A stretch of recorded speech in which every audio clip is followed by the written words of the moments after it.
Јас лани ја затекнав партијата во навистина тешка и лоша состојба, именно после еден пораз со разлика од 300.000 гласови. И во текот на изминатите година и пол навистина интензивно работев во сите општински организации со јадници наши членови, директни контакти, сретби, состаноци и еве сега за време на овие избори се гледаат ефектите од таа работа. Именно, има добар дел од општини, тоа се општините каде што еве добивме градоначалници, тоа се 3 општини, понатаму овие дополнителни 16-17 каде што влегуваме во втор круг, и тоа се општински организации во кои бројот на гласови кога ги споредуваме со ланските избори е значајно зголемен. 40-50% некаде се дури дуплирани. Што значи дека работата дала ефект, има резултат и е видлива консолидација. По друга страна има општини каде што тоа не се случи. И тоа е таа разлика.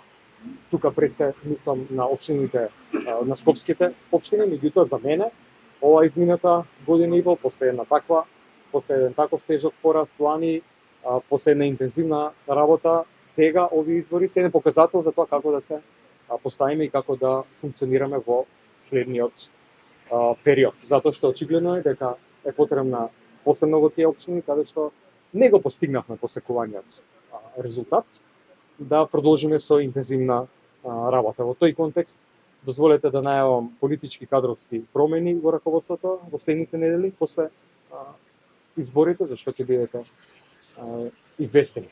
Уште една работа сакам да кажам.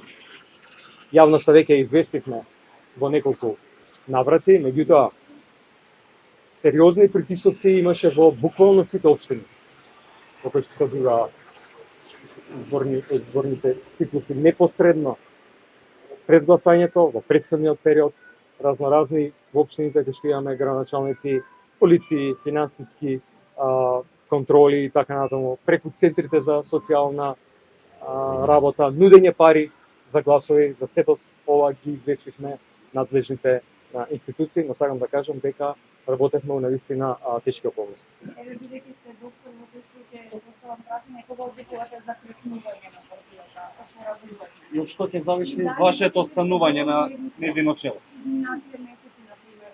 Добро, гледайте, јас сум претседател само година и пол, не цела. Не е возможно да се случат промени преку ноќ. Меѓутоа видовме дека во некои општини тоа е можно. Што ми дава храброст и дополнителен ентузијазам да уште по-интензивно работам во следниот период. Што очекувате во вториот круг?